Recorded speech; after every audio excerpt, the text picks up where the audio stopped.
tenéis un gran reto, ¿eh? Porque ahora vamos a ver lo que si se están haciendo o no los deberes en las empresas. Primero, ¿qué impresión habéis tenido de estas primeras mesas, donde hemos dado datos, donde hemos hablado con Manuela, con Gonzalo, de su vida, de su experiencia, por el lado de los jóvenes, por el lado de los mayores, ya jubilados? No, jubilado, Manuela, nunca, nunca. Me gustaría saber qué impresión habéis tenido de esta primera mesa. De estas primeras mesas. Bueno, más allá que estoy básicamente de acuerdo con casi todo lo que se dijo, me parece que algo muy importante que mencionó Bárbara es un poco este tema de la representación en las empresas de la diversidad de la población. Y definitivamente nosotros, por ejemplo, como empresa de salud, cuando hablamos de crear, mejorar, prolongar vidas, eso incluye un rango de edad bastante amplio.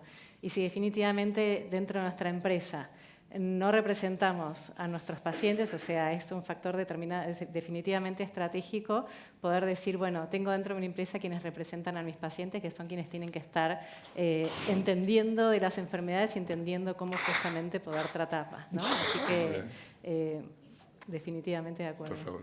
Muy bien, bueno, pues buenos días, lo primero agradecidos por la invitación. Pues comentábamos en el café que no teníamos nada que aportar ya en esta mesa, porque lo habéis hablado todo, ¿no? Yo creo que se han apuntado muchas claves, ¿no? Creo que es evidente que el talento no debe tener etiquetas. Lo habéis comentado a lo mejor con otras palabras, pero es así. Las generaciones tienen que convivir en las empresas, tenemos que ser productivos y tenemos que hacer, obviamente, que todas las generaciones se entiendan. Y yo creo que a veces al talento le ponemos demasiadas etiquetas, le ponemos demasiadas trabas. Antes hablaba Carmena de los jefes, de la burocracia. Se han apuntado muchas claves que yo creo que ahora podemos desarrollar con casos concretos en nuestras empresas, pero que tú decías, yo creo que muy bien antes, que las empresas ya no son lo que a veces tenemos en la cabeza de algo rígido, algo inflexible. Yo creo que son mucho más ágiles de lo que pensamos. Muy bien, por favor.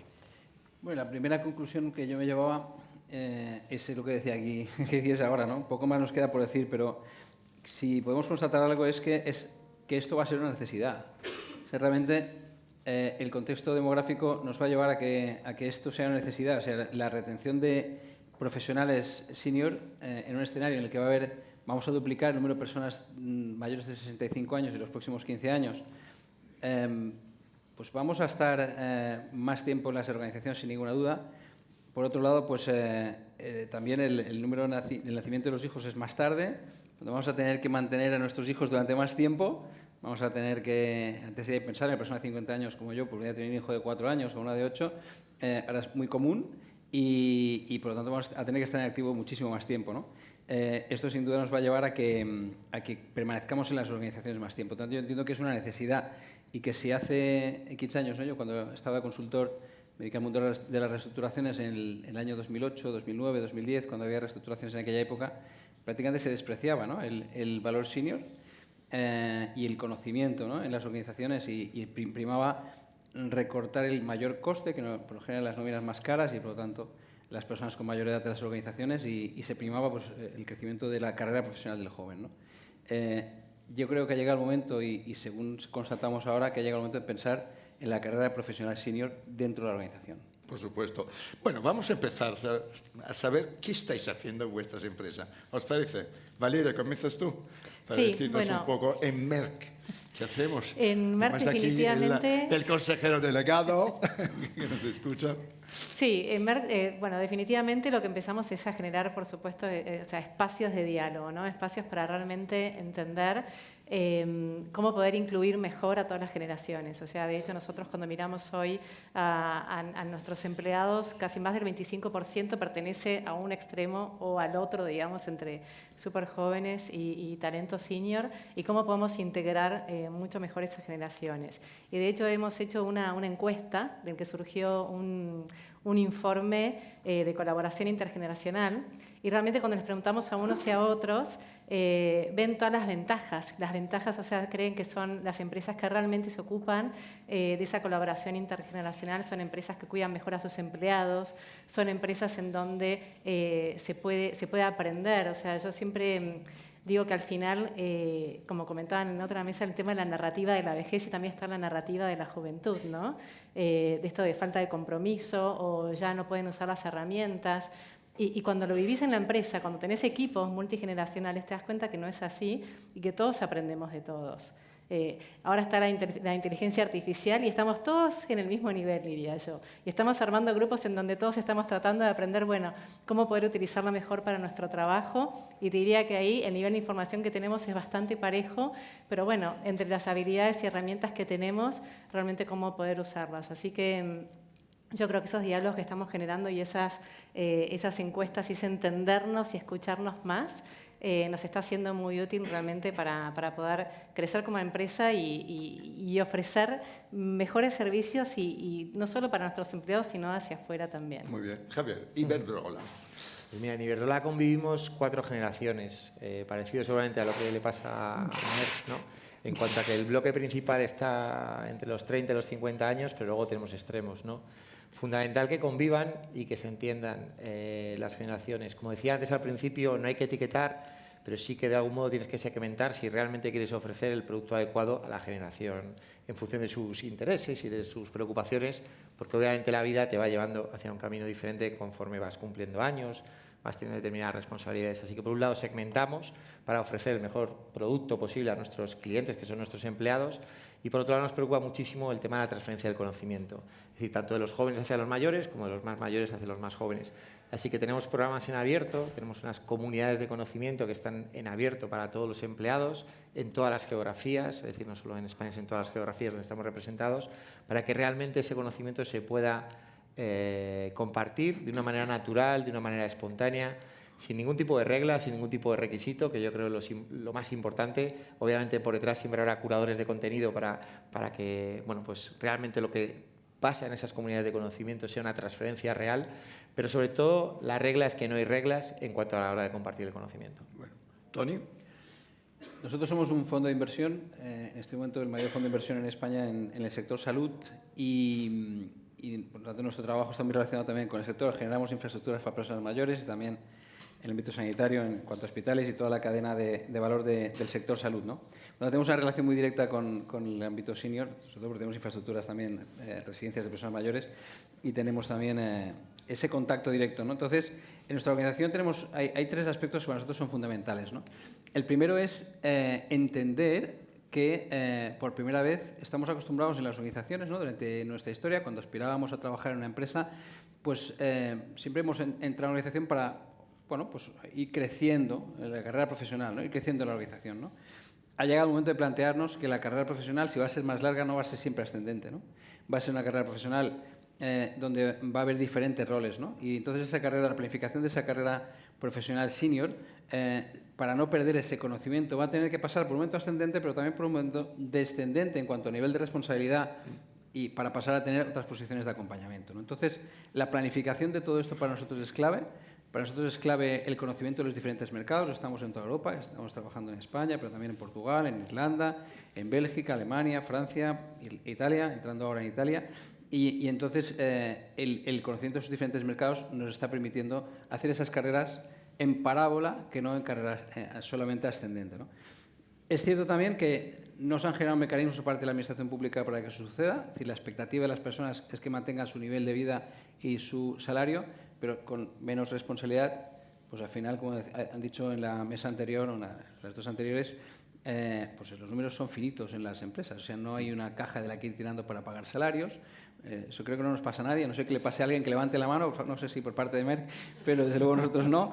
Y entonces echamos en falta mecanismos para combinar esa menos carga fiscal, esa menos carga en la seguridad social, para poder seguir pagando esos salarios y mantener ese nivel de vida de profesionales que van a tener que seguir cubriendo necesidades en su ámbito familiar, por tanto mantener un cierto nivel salarial relevante. La otra cuestión es entender que hemos ganado 10 años de vida en los pasados años, pero de esos 10 años más de vida que tenemos, solo 3 son con buena salud. Por lo tanto, el cuidado de la salud va a ser fundamental en todas las organizaciones y nosotros nos lo hemos cogido muy en serio, ¿no? Hacíamos la broma ahora, ¿no?, de que a los 50 empezamos a ir al gimnasio, ¿no? Los que no hemos ido nunca empezamos a romper ligamentos y entonces no nos pasa. ¿Oigo alguna risa? Debe ser por eso. Entonces, la verdad es que el tema de la salud para nosotros es fundamental y la protección de la salud es imprescindible. Entre otras cosas, porque no nos vamos a poder permitir un sistema donde muchas más personas mayores de 65 años necesiten mucha más asistencia. Las pólizas colectivas cubren hasta los 65 años nuevamente, porque la gente se jubila, sale de esa póliza colectiva, se la tienen que empezar a pagar, por lo tanto acaba en manos del sistema público y no nos lo vamos a permitir. Si todos los que salen con 65 años de las organizaciones con seguro privado va a parar al sistema público, vamos a tener el doble de personas mayores en los próximos 15 años, bueno será que las organizaciones mantengamos pólizas de salud para personas durante más años y, por lo tanto, liberemos al sistema público de esa carga de atención y seamos eficaces en eso. Pensamos que es un aspecto crítico, es un aspecto que estamos contemplando y un aspecto que estamos trabajando. La tercera cuestión, y no me enrollo más, es el cambio de mentalidad en el liderazgo, ¿no? Has dicho una frase que me ha gustado mucho y que creo que es fundamental. Decías antes que la complejidad, hay que asumir una mayor complejidad de atención de gestión de personas, ¿no? Y ese es el gran reto. Somos mejores cuanto... Es lo que hay. Es fundamental. Entonces, el tipo de liderazgo que tradicionalmente hemos entendido como muy vertical, en nuestro caso nos definimos como buenos proveedores de soluciones de nuestros equipos, ¿no? Y eso hace posible también la colaboración intergeneracional y hemos encontrado un aspecto común entre todos que se llama transparencia. La transparencia es fundamental para el que llega, para que pueda entender dónde está y por qué hace las cosas. Nosotros nos definimos como creadores de infraestructura crítica de la sociedad. Hacemos posible, yo no sé cuántas oficinas serán necesarias en los próximos 15 años ni 20, pero sí os puedo decir cuántas residencias de personas mayores van a ser necesarias en los próximos 20 años. Esto es pura demografía. O cuántos hospitales van a ser necesarios, o cuántos centros de salud mental, o cuántos centros sociosanitarios. Pensamos que tenemos un relato que contar a nuestra gente y cuando llega es fundamental y vemos que es fundamental para las personas que llegan a esa cuestión. Pero también lo es para las personas de mayor edad, porque van a ser usuarios, vamos a ser usuarios en los próximos años, pero sobre todo porque tenemos un elemento común, ¿no? Entonces, la transparencia en la gestión y en lo que hacemos y cómo lo hacemos está siendo un nexo de unión que es pegamento para poder Es que trabajar. el cambio de liderazgo efectivamente para mí es la clave. Y esta es mi siguiente pregunta. Es evidente que estamos hablando de algo que hasta hace unos años, me acuerdo todavía los periodos de las grandes reestructuraciones, me acuerdo banco y de repente yo flipaba en colores con que perjubilaban con 50 años y menos, eléctricas también, es decir, también hay empresas tipo Iberdrola que perjubilaban a los 50, 55, 60, ¿no? Y yo, claro, como consultorito en esa época jovencito decía, pero qué lujo, ¿no? La gente se jubila a los 50. Yo creo que las cosas han cambiado por muchísimas cosas, no solo porque la situación también de las pensiones y demás ha cambiado radicalmente, pero creo que también está cambiando el tema del liderazgo, ¿no? Me gustaría saber cuál es vuestra experiencia, por ejemplo, en Iberdrola y en Merck, cómo está cambiando el líder para asumir que ahora mismo las empresas necesitan otro tipo de equipos, otro tipo, la diversidad es un hecho en todos los aspectos, etcétera. Bueno, en nuestro caso, bueno, estamos convencidos que definitivamente no podemos seguir haciendo lo mismo que en los últimos 20 años, que definitivamente tenemos que cambiar un poco el mindset de cara a cómo nos organizamos como empresa. Tenemos un proyecto que creo que es muy bueno, que se llama Genera Talento, en donde justamente es con la convicción de que absolutamente todos somos talento, no tiene que ver con una generación más joven o más senior, sino realmente de cómo todos podemos aportar.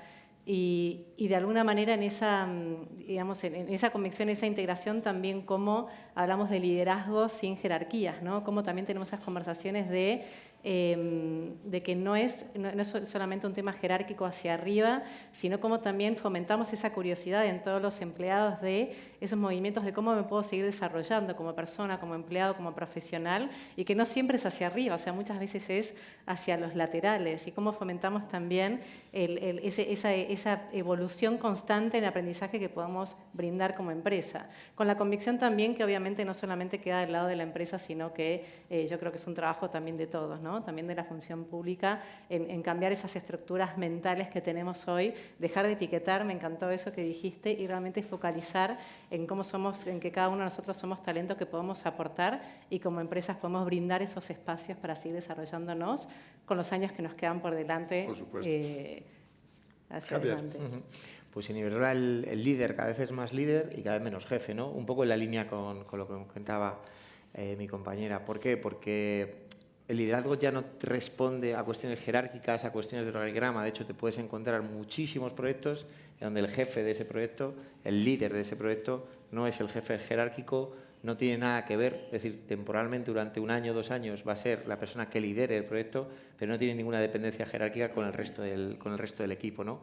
Esto, como imaginaréis todos, pues está costando, ¿no? Porque tú tienes tu estatus de jefe, te ves en el organigrama, cuanta más gente tengas por debajo parece que eres más jefe, pero sin embargo lo que nosotros hemos querido es quitarle ese protagonismo, esa autoridad, entre comillas, a esos líderes y dárselo a los que realmente están llevando el proyecto, ¿no? Hemos bautizado a nuestros jefes y jefas como líderes top, la T de transformadores, la O de orientados a resultados y la P de cuidadores de personas. Nos parece fundamental, ¿no? Me gusta. El que, exacto. Te lo copio. Es muy marketingiano, ¿verdad? Te lo copio. Líderes top. Y esa P yo creo que es la clave, lo que tú decías, el cuidar de las personas, el saber lo que quieren, el desarrollarlas, con independencia de que tú seas su jefe jerárquico, que seas el que le vas a poner el variable o no le vas a poner el variable, ¿no? Que también está bien desvincular el tema económico, ¿no? Lo decías también antes, las organizaciones no son lo que se ve desde fuera, las organizaciones cada vez son más ágiles, los procedimientos de trabajo, la forma en la que nos organizamos no tiene nada que ver con lo que se hacía hace 20 años. Y yo creo que vamos hacia organizaciones mucho más flexibles y organizaciones mucho más con sentido común. Muy bien. Ahora vamos a los números. Tony, que te veo que estás muy interesado con tu iPad de los números. No. A ver, yo como tú y como todos creo aquí, sabemos que las empresas están para ganar dinero. Y esto creo que todos lo tenemos claro, ¿no? Sí, ¿verdad? Es una Bien. responsabilidad. Lo tenemos claro, que si las empresas no ganan dinero, ni tienen empleado, ni vamos a tener carreras, etc. Bien, hablamos un poco de productividad, ¿no? Para mí, cuando se comienza a trabajar en temas como el edadismo, etc., como con la igualdad, la diversidad LGTBI y de otros tipos, siempre para mí la clave es que tengamos muy claro y podamos demostrar a todas las empresas, las que están convencidas y las que no, que en el ROI la productividad aumenta. Me acuerdo todavía un proyecto que justamente desarrollado por Merck, que impulsó el Closing Gap, ¿no? Closing Gap es un proyecto que nació hace ya unos añitos con Marieta Jiménez, la directora europea de Merck, y me acuerdo que empezamos a hablar en una comida de este proyecto y tal, no sé qué, no sé cuánto, igualdad, hombre y mujer. Qué bien suena, ¿no?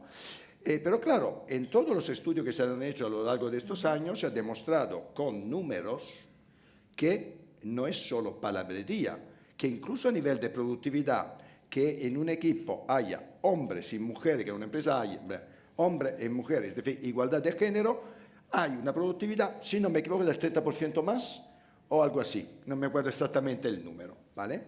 Desde vuestro punto de vista, empezando por Tony, ¿tenemos algún número? ¿Se puede sacar alguna conclusión, incluso estadística, de lo que conlleva tener buenos equipos donde tengamos realmente equipos intergeneracionales? Es un tema si no lo tenemos, ¿cómo podemos tenerlo? Es un tema de reparto de riesgo, si lo queréis ver así. Es decir, durante cierta etapa hemos apostado prácticamente de forma exclusiva en el crecimiento profesional y la incorporación de personas de menor edad, con sus circunstancias y su forma de entender la vida, y hemos dejado de tener personas mayores y hemos perdido valor, hemos perdido capacidad, no tengo el número específicamente, pero sí que de manera relevante, y estoy convencido de ello, ¿no? Pero también a lo mejor nos estamos centrando en un tipo de organización que no es la mayoritaria en nuestro mercado laboral. Es decir, solo el 72% es muy relevante, 72,2% de las empresas en España están dedicadas a servicios, pero no todas de esos, solo un 7,5% son servicios administrativos y auxiliares. Quiero decir con eso que en España la mayor parte de la mano de obra es mano de obra que no está en una oficina. Por lo tanto, posiblemente nuestra forma de entender la vida, por el tipo de actividad que llevamos a cabo, esté muy relacionada con esa actividad de oficina, de despacho, por lo tanto de organización potencialmente flexible a nuestro alcance, pero tenemos un 2,6% de agricultores, un 12,4% de industria, 6,4% de construcción y del 72% la mayor parte es actividad que está picando piedra, con perdón, ¿vale? Y entonces esa mentalidad no nos sirve para ese equipo y ahí es donde va a haber el gran volumen y la dificultad de alcanzar ese cambio. Entonces hay que empezar a hacer diferentes planteamientos de carrera profesional, diferentes planteamientos de seguridad social, diferentes planteamientos de muchos ¿Por qué no se hace? Te agradezco mucho los números que me has dado, además estoy totalmente de acuerdo contigo. Está costando, lo que pasa es que aquí hablamos ya de administración pública, de política, etcétera, ¿no? Es evidente que todo esto, que parece, yo diría casi de sentido común, lo que decía yo antes, ¿no?, de empezar esta mesa, que la jubilación no puede ser para todos igual, que tiene que ver un señor que está asfaltando una calle o que está trabajando en el campo desde las 4 de la mañana a las 6 de la tarde con alguien que está en una oficina todo el día. Con todo el respeto con los oficinistas, pero creo que es bastante más duro picar piedra, como decías tú, ¿vale? Por lo tanto, pensar que mi padre, que se jubiló con 64 años porque ha trabajado toda la vida encima de una grúa en la construcción, se pueda, y antes trabajó en agricultura, se tiene que jubilar cuando yo, que no he picado una piedra en mi vida, exceptuando cuando tenía 5 años, me llevaba al campo y lo odiaba, por eso dije yo aquí, o estudio o si no me toca ir al campo todo el día. Y la verdad no me ha ido mal, menos mal. Pero quiero decir que evidentemente no son comparables la situación.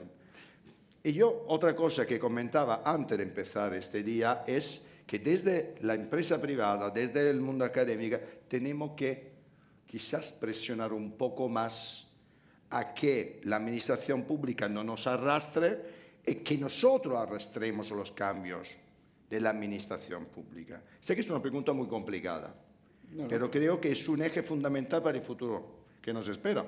Absolutamente. Fíjate que incluso... Tienes que hablar también todo, que Tony dice no... Sí. No, comienza. Paso palabra. No, comienza No, tú, que solo un además dato. has abierto el tema. Esto es lo que se está teniendo en cuenta en la planificación de qué media, o sea, qué tanto por ciento de nuestra pensión de nuestro salario vamos a poder trasladar a nuestra pensión. Hoy estamos en torno al 79%, se prevé que en el 2070 estemos en el 60%, probablemente por el efecto de esto. Claro. Si la jubilación, con la necesidad de alargar nuestra vida profesional en la jubilación, queremos que ese estado de alargar nuestra vida profesional en la empresa sea voluntario, solo se lo van a poder permitir muy probablemente todos aquellos que estén relacionados con ese servicio administrativo y auxiliar, por lo tanto, no necesariamente la mayoría, y no el resto, ¿no? Y eso va a empobrecer nuestra población, por lo tanto, esa protección social del mayor hacia sus hijos va a estar perjudicada, el mayor ahorro de esas personas mayores va a desaparecer, y os cedo la palabra porque si no me voy a enrollarme demasiado, pero que es un problema gordo, ¿eh?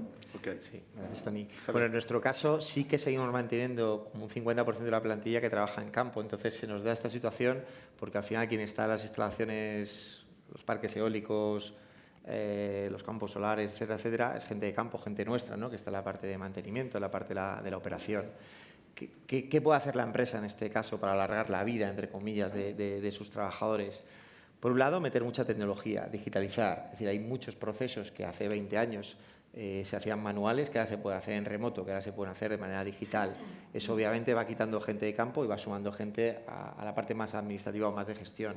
La idea es ir reconvirtiendo a toda esa gente, es decir, no dejarles atrás, sino con proyectos y programas buenos de reskilling, el enganchar a esa gente que era más de campo, más técnica, hacia labores más de gestión, más de controlar y de operar, pero en remoto, ¿no?, desde un despacho, desde una oficina, ¿no?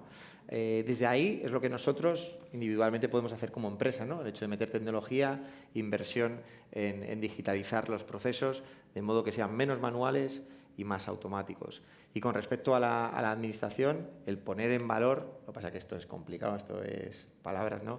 El poner en valor el que ahora mismo una persona con 60 y tantos años es totalmente válida, totalmente capaz para asumir los trabajos que antes se podía dar a una persona de 20 y tantos años. Obviamente, a lo mejor no los físicos, o sí, porque, insisto, yo creo mucho en lo de poner etiquetas, ¿eh?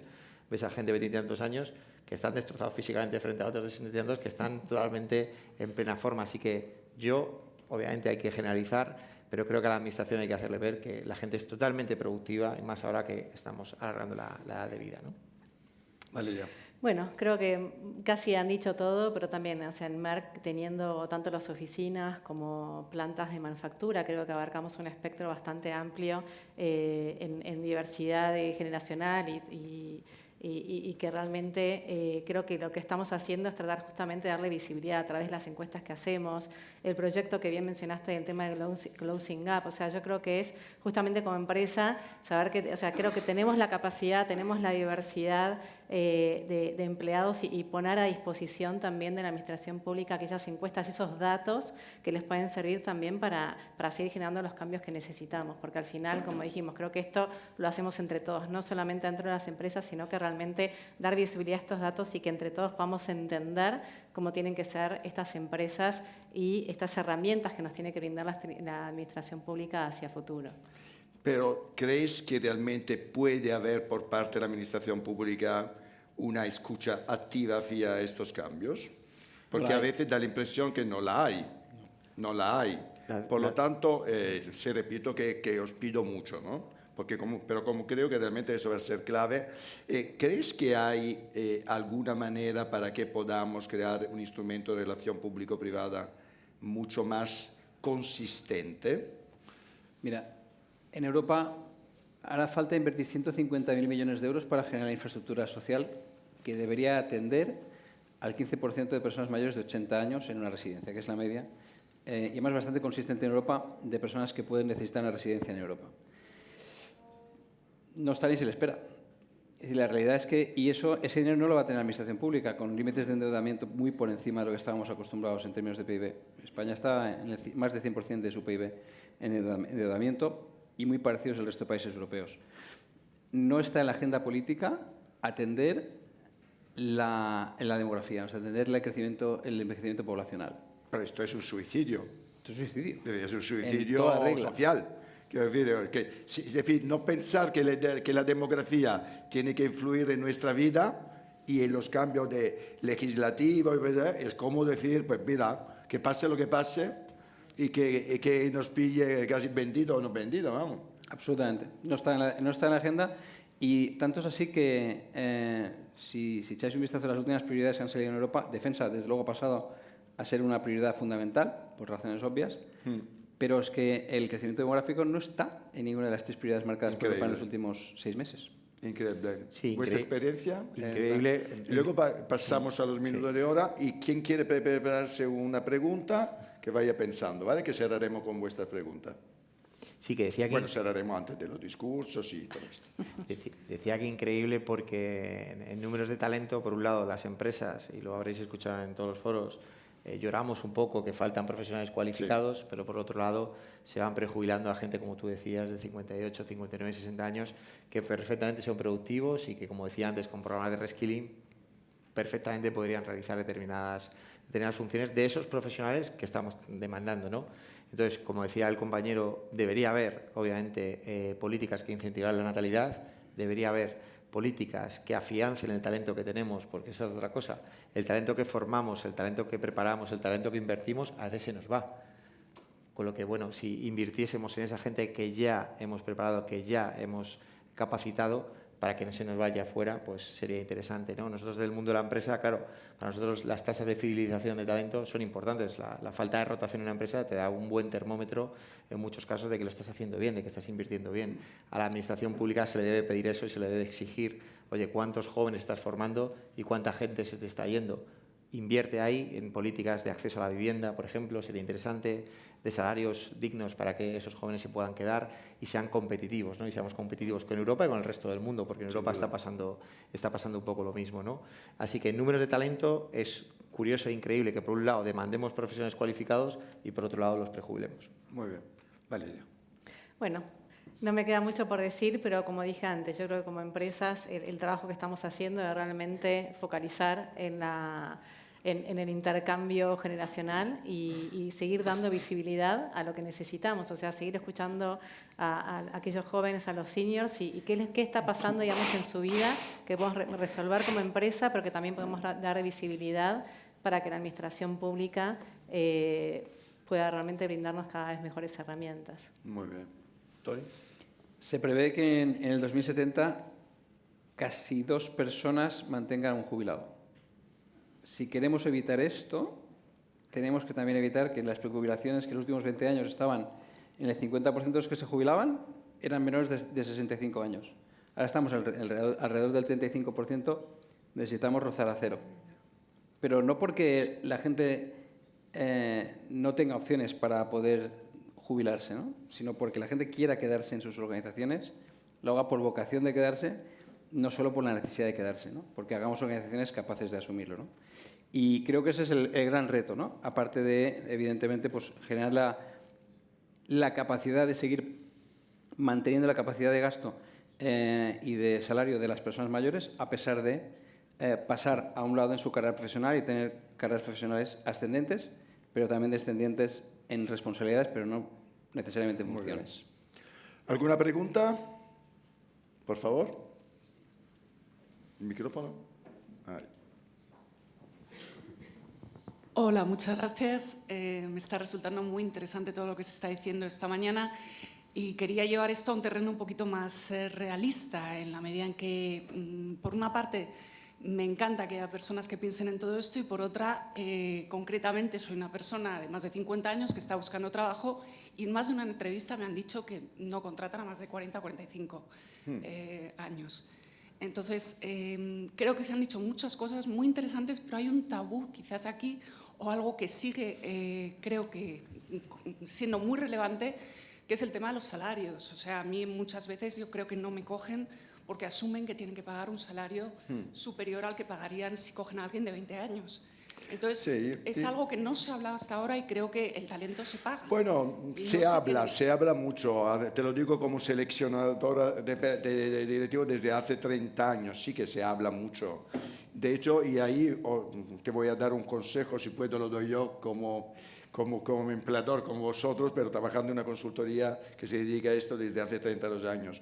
Fíjate, esto es algo que pasa mucho, ¿vale? Es decir, esto del prejuicio que alguien con 50 o más años evidentemente jamás va a aceptar un salario más bajo, etcétera, pero es un hecho, ¿no? Es que no tengo ni la opción, perdón. Claro, no me la dan, no me la dan. No, te explico. Claro que es así. Claro que cuando una empresa recibe un currículum, pues evidentemente, si no tiene, ahora mismo no se pone los años, ¿no? Pero supone por la experiencia qué año tiene, ¿no? Entonces la primera cosa que piensa un empleador es que cuando recibe un currículum de una persona de una cierta edad o que tiene una cierta experiencia es que evidentemente tendrá un salario mucho más alto.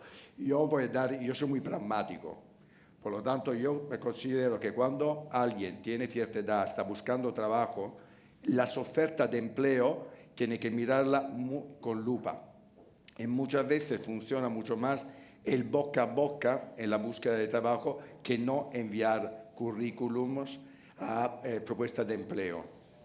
Lo digo porque es muy complicado muchas veces, que por lo que tú dices, justamente que no haya... buenos días, buenas tardes. No sé si me he explicado. Es un consejo. Lo que pasa es que mis contactos llegan hasta donde llegan y hay muchos sitios bueno, donde te dicen si no tienes contactos... Hoy tienes aquí el networking que hacer. No, por eso me está encantando, pero creo que la realidad es más dura, no solo para los seniors, sino también para los juniors, porque es lo que hablábamos antes también. Un joven, lógicamente, está menos motivado porque sabe que el sueldo que va a ganar no le va a permitir ni para pagar la mitad del alquiler. Entonces, el compromiso con la empresa va disminuyendo. Y más ahora, Bueno, yo quiero agradecer a Valeria, a Javier y a Tony de haber dado esta última mesa un toque de realidad, contando vuestras experiencias, y os agradezco mucho de habernos acompañado. Muy bien, muchas gracias. Gracias.